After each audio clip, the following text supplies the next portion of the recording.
I'd like to give you a warm welcome. You've already heard a little bit about her story, but give a warm CTCS Business Conference welcome to Anne Mulliner.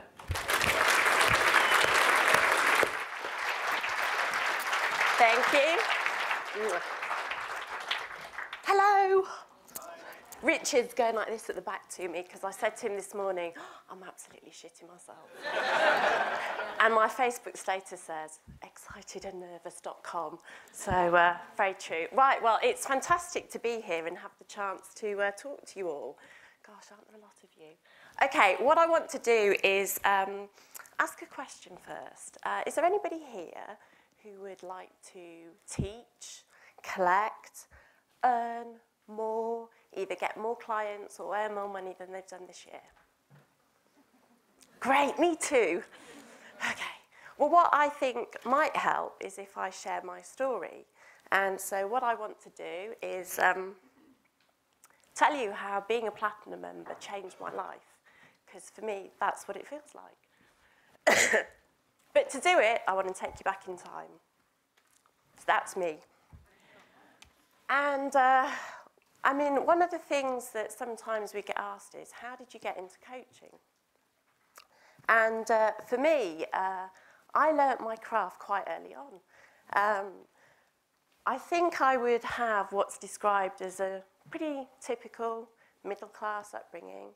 My dad had his own business. My mum was a stay-at-home mum, younger brother, went to private school. You know, I'm seeing a few heads nod. You know, so very middle class.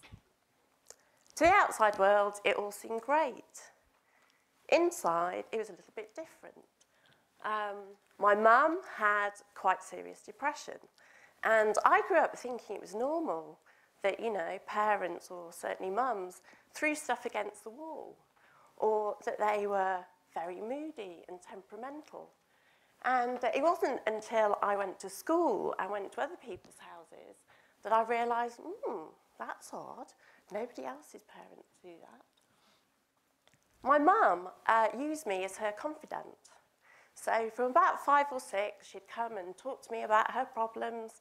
And so active listening became a key skill, and trying to help as well. So I know one of my drivers is please others. I really want to kind of reach out and make people feel better. And I know that I got that from this part of my life. I also became great at wearing a mask. And I know from talking to some of you last night and this morning, you do it too. So we're able to hide from people what's going on for us and still put out this image that everything's great, it's all in control. What I now know about myself from studying personality is 2 of my fears are rejection and failure. So I want you to remember that as I tell you my story. Went to school, got O-levels, A-levels. I know they've long way back, and that gives my age away a little bit. And I wanted to go to university, but I couldn't do it because it wouldn't have been okay for my mum. I had a genuine belief that if I left, she would have tried to kill herself. So I didn't do that. I got a job instead. And I was lucky. I went for an interview, and the person who interviewed me was looking for an admin assistant. And what she said was, "You're a bright girl. What are you doing here? You know, why are you settling for this?" And I said, well, you know, my mum's got some health issues, and actually just getting a job and getting experience would be good. So she did offer me a job, but she offered me a job as a management trainee. So not only did I get paid experience, I also got to get the education that I wanted. At this company, I met my first serious boyfriend. Do you remember your first love? Nice, sparkly, all good. And, you know, we started dating. And for me, it was great because it meant it got me away from what was going on at home. We got engaged, got married, had 2 children. Fantastic. My friends were jealous. They thought it was wonderful. But I was wearing a mask. Behind the scenes, he was a bully. He was socially awkward. He wasn't very confident. And the way he managed that was he used to chip my confidence away. But that was okay because I'd grown up in a family where it was do anything to keep the peace, keep everybody happy. And so actually it was quite normal for somebody like me to be in a relationship like that. It was really tough to kind of get up some days and think I can do whatever was ahead of me. I had great jobs. For some reason, people at work liked me. I worked in HR. I'm quite unusual. I actually like people, whereas lots of people in HR don't. And so my career grew, but my husband's didn't. So that was another reason for him to be able to chip and dig, and, you know, he couldn't believe how I could hold down a responsible job. But, you know, we did what lots of couples do in that time. We decided, well, we'd live beyond our means. We wanted to look successful. So some of the stuff you heard Dan talk about, you know, getting bank loans really easily, we managed to get somebody lend us 5 times our combined income to buy a house. Hadn't got a clue how we were going to pay for it, but yeah, no problem.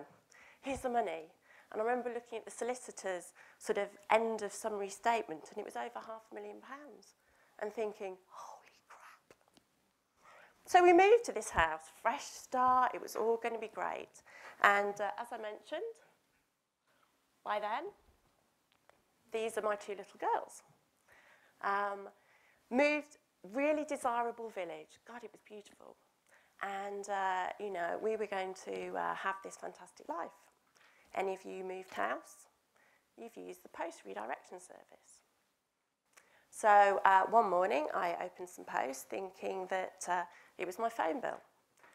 But they'd put the wrong label on, and it wasn't my phone bill, it was my husband's. And when I looked at it, I thought, wow, that's really big, what's going on?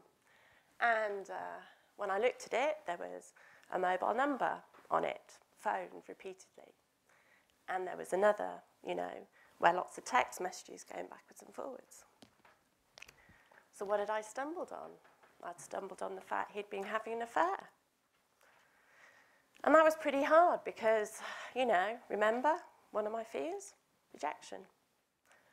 The girls were so young. The youngest was 8 months. And it was like, we've got this massive mortgage. What are we going to do? And it was really scary and really lonely because I didn't want to tell anybody what was going on. I'm really good at this mask bit. And what mattered was that people felt everything was okay. So it's just me processing it all. Anyway, ironically, I took the brave pill and decided, you know, I didn't want to have the same kind of childhood for my girls as I had. So I told him it was over on Valentine's Day. Yeah. And we sold the house, but it took 15 months, and that was hell. And he didn't make it easy. I ended up having to leave the house and leaving the girls with him for 4 months. But I went back every weekend and every Wednesday. And for quite a while, they were really angry with me, but I knew that, you know, I needed to do something different. So, let me move on a bit. 40. The year I turned 40 was massive. I wanted to build my confidence. So I had taken a job that gave me 40% pay rise. It allowed me to do fantastic things, be able to provide for my girls. But it meant I had to travel 2 hours each way every day. And when you've got children that are only 4 and 2, that was quite hard. So I'd get up early in the morning, childminder, nursery, and then do the commute. And I was doing about 1,000 miles a week. But I set myself the challenge because I wanted to get out of the slump I felt my life was in to do 40 new things between the January and the December. That was quite a challenge. I learnt to ski, I learnt to make jewellery, I went to my first football match, I went to a cricket match, went to places I'd never been before. Got my first divorce. Oh, God. Which was scary because for 17 years I'd been with the same person. And to suddenly be the one making all the decisions for myself was, you know, there'd always been somebody else to help with the car or, you know, talk about bills and who paid what and all that kind of stuff. And I pushed myself really hard as if I'd got something to prove to me. I ended up going pop, which isn't a huge surprise to those people who knew me. And I also had my first nervous breakdown. So, anybody in the room ever kind of got to burnout or really gone pop before? Okay. Jane, you wanted some research on burnout. There you go. It's there. So I had to do something different. The company that I work with, I was being bullied by my boss. So this is how I felt at the end of 2009. It was like, wasn't any good, couldn't be a good mum, couldn't be a good friend, couldn't be good at anything. And, you know, I really felt like just finished. But something stopped me, called the children. So I decided that I was going to pull myself out of it and do something different. And I used my internal resources to do that. Worked like a dog all of 2010. And then out of the blue, my company said, we're restructuring. We don't need that many HR directors anymore. Your job's at risk. And it was about the end of November. And 2 weeks later, they said, sorry, you didn't get it. You're out of a job. So, you know, I've got a house, got to keep a roof over my head, middle of a recession. From my divorce, I'd still got a load of debt, about 30 grand in debt. And common sense would have said, go get another job. But I'm not sensible, as I now know. And I was actually doing what Richard said. I was tapping into the real me. And I kind of thought, you know what, all my life, in different bits, I've lived on eggshells. And I've tried to help people. And I want to do something that I'm passionate about. So I met Dan at one of his events. And even though I hadn't got a Scooby-Doo how I was going to get the money, I knew that I wanted to sign up and be one of the platinum members. So what I did was I signed up. I borrowed the money off my mum, who, despite her depression when I was younger, she did try and commit suicide once. And at that point, she got the help she needed. So she's fabulous now. And she's the reason that I can do what I do. So she lent me the money. And the biggest thing that I had to deal with, and I think the biggest thing that most coaches do, you want to coach in the area that you're suffering the pain in. And quite often, the things that you know are because of the things you've experienced yourselves. But yet we run away from dealing with what's going on for us. And it really will hold you back from being a great coach. If you don't deal with the stuff that you've got going on inside of you, it won't happen. And so when Dan said they push you hard and it's not easy, it's true. One of the first things I had to do was deal with what was my shit that was going to stop me. And it was the thought of dealing with people who would be aggressive, bullying, made me feel like I was walking on eggshells. Having the 2 weekly coaching sessions and the time with Dan. So, you know, I knew when I'd got my session with Rob in the diary, shit, I better have done what I said I was going to do, otherwise there'll be trouble. And just because I had that momentum, I kept doing the stuff that I said I would do. It wasn't rocket science. And all of a sudden, I remember going to my first couple of meetings and feeling total overwhelm. And thinking, shit, what are these people talking about? There are all these sort of, you know, phrases that Dan uses and little acronyms, and it didn't mean anything to me. And it was just about, okay, what have I signed up for right here? And Robin came and said to me, don't worry, you know, a couple of months, just do it, trust the process, it'll work. And it did. Okay, one of the acronyms, I hadn't got a clue what it meant, was DST. I thought that Dan was talking about some medical condition, but actually it's direct selling time. And he had an event where he said, okay, how much time are any of you spending on direct selling time? And in a room of about 30 people, I think the average was about maybe, you know, an hour. Some were even spending less a week. And I sat there thinking, well, I don't spend any time doing that. Having a list and using it. So if you were here yesterday, Chad talked about how you can build, lists of people and find them. But you all know people. One of the opportunities I got was a mum at the school who happened to be a senior manager in a large utility company who wanted somebody to come and do a piece of work. She knew I kind of worked in that field, and I got a job on the back of it. So use every person you know, because you never know who they might know who could help you as well. And there's one thing for sure, if you don't have a name on your list, you're not going to get in with a prospective client. Having a niche. I tried to run away from my niche at the start.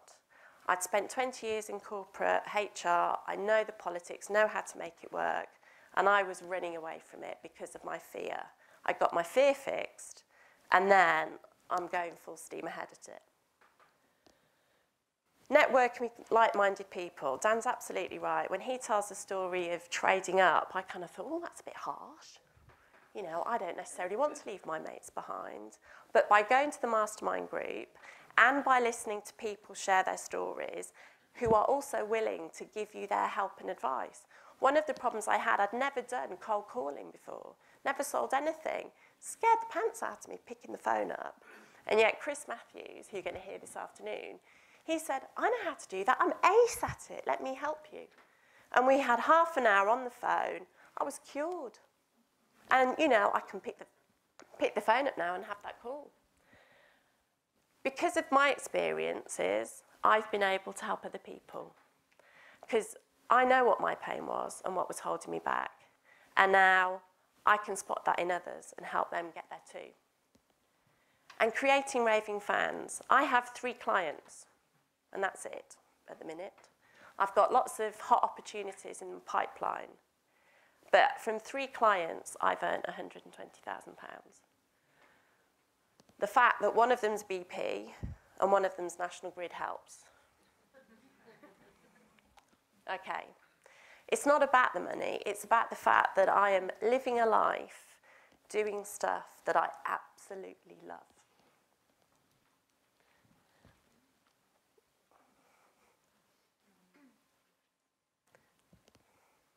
Thank you.